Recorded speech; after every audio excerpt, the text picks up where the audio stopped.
राजधानी पटना में एक बार फिर से जंगी आंदोलन शुरू हो गई है। इसको नेतृत्व करने के लिए पटना विश्वविद्यालय के छात्र संघ के अध्यक्ष है शांतनु शेखर। पिछला बार पटना के सड़कों पर आपने देखा होगा, शांतनु शेखर के आह्वान पर तकरीबन लाखों 1.5 लाख जो है छात्र पटना की सड़कों पर उतरे और आखिरकार में जो है केंद्रीय शिक्षा मंत्री धर्मेंद्र प्रधान को इस्तीफा हो गया। हमारे साथ बात करने के लिए शांतनु शेखर हैं। एक बार फिर से आगाज जो है पटना के धरना स्थल गर्दनीबाग से करने जा रहे हैं। ये झांकी है और लड़ाई अभी सड़कों पर बाकी है। मैं सरकार को चेताना चाहता हूँ और बताना चाहता हूँ कि शांतिपूर्ण तरीके से पिछला 14 दिन से हमारे साथी भूख हड़ताल बैठे हुए हैं। हम लोग भी अपनी मांगों को लेकर लगातार भूख हड़ताल पर यहाँ अनशन पर बैठे हुए हैं, लेकिन सरकार अगर नहीं सुनेगी, 17वीं बीपीएससी की जो परीक्षा है उसको रद्द करके अकाउंटेबिलिटी के साथ रिजल्ट पेश नहीं करेगी और किस तरह से कौन रैंक कितना पे ले आया बिना कॉपी में भरे लिखे उन चीज़ों को नहीं बताएगी ट्रांसपेरेंट तरीके से, तो हमारी लड़ाई सड़कों पे होगी। और मैं बताना चाहता हूं कि आज अपने साथी के लिए हम तमाम पटना विश्वविद्यालय के छात्र युवा यहाँ पर एकत्रित हैं।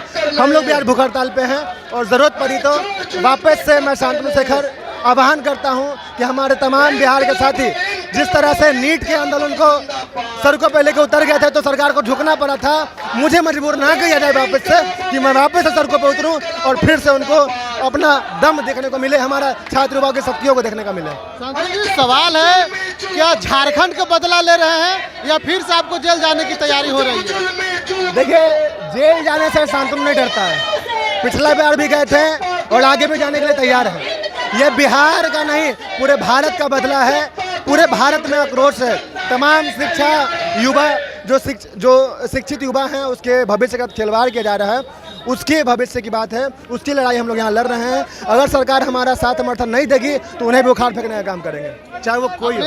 क्या लगता है कि जिस तरह से एक बार आंदोलन पूरे बिहार में घूम घूम के छात्रों से मिले, उसके बाद उसका नतीजा पटना में देखने के लिए मिला, अब पटना से शुरू करके फिर पूरे बिहार में घूमेंगे? देखिए, हमारी जो ये प्रोटेस्ट है, जो ये आंदोलन है, इसको हम लोग चरणबद्ध तरीकों से करेंगे।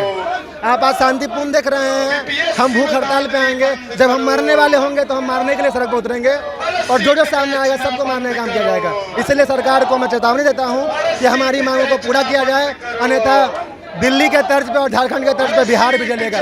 जिस तरह से पिछले नीट एग्जाम में जला था, आगे भी जलेगा। तो अगर आप चाहते हैं कि इस तरह से बिहार की व्यवस्था ना बिगड़े तो हमारी मांगों को पूरा किया जाए। लेकिन एक तरफ जो है भाजपा सरकार कर रही है कि जब जंतर मंतर पर प्रदर्शन हुआ विपक्ष ने साथ दिया, पर दिल्ली में जब प्रदर्शन हुआ तो विपक्ष मौन है। ऐसा क्यों है? आप लोग ऐसे क्यों करते हैं? अच्छा, आप बताइए कि विपक्ष कैसे मौन है?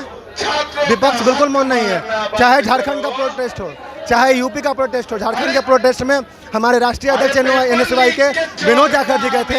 हमारे दिल्ली विश्वविद्यालय के पूर्व छात्र संघ अध्यक्ष रौनक खत्री भाई वो गए थे और हमारे तमाम छात्र युवा झारखंड के साथ दिया था। तो विपक्ष और कहीं पे भी दूर नहीं है। हमारे राहुल गांधी जी का सीधा सा आश्वासन है कि पूरे देश में जहां भी छात्र युवाओं के भविष्य के साथ खिलवाड़ किया जाएगा वहां पे हम तमाम लोग एकत्रित रहेंगे।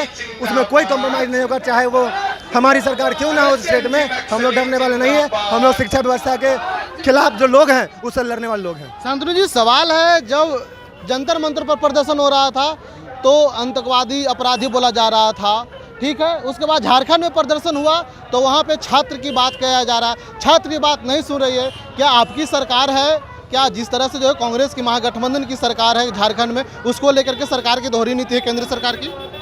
देखिए, लगातार जो भी लोग प्रोटेस्ट करते हैं पूरे भारतवर्ष में, चाहे वो झारखंड में हो, दिल्ली में हो, बिहार में हो, हमें नक्सलवादी कहा जाता है कि ये जेनजिस जो है नक्सलवादी है। तो मैं आपके चैनल के माध्यम से एक बात कहना चाहता हूँ कि जेनजिस नक्सलवादी जिंदाबाद।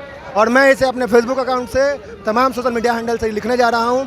जिसको वो आतंकवादी समझ रहे हैं वो भारत का भविष्य है, वो बिहार का भविष्य है। और उन्हें लगता है कि नक्सलवादी कहने से हम डर जाएंगे, हम बिखर जाएंगे, तो वो उनकी भूल है। प्रशासन के रडार पर फिर आप हैं।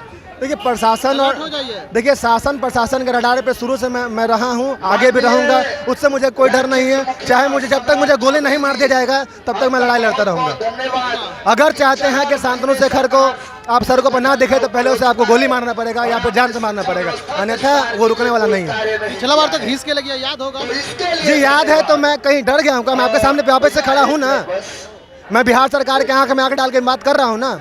तो डरने वाली कोई बात नहीं है, लड़ाई है, लड़ेंगे, जीतेंगे। लड़ाई है, लड़ेंगे, जीतेंगे, ऐसा कहना जो है पटना विश्वविद्यालय के छात्र संघ के अध्यक्ष शांतनु शेखर का। शांतनु शेखर ने साफ तौर पर कह दिया है कि देखिए लगातार जो है सरकारों से आंख में आंख डाल करके बात करते रहेंगे। उन्होंने ये भी कहा कि पिछले बार जो है प्रदर्शन हुआ था, फिर भी इस बार जो है करते रहेंगे। इंसाइडर लाइव के लिए पटना से ब्रजेश कुमार।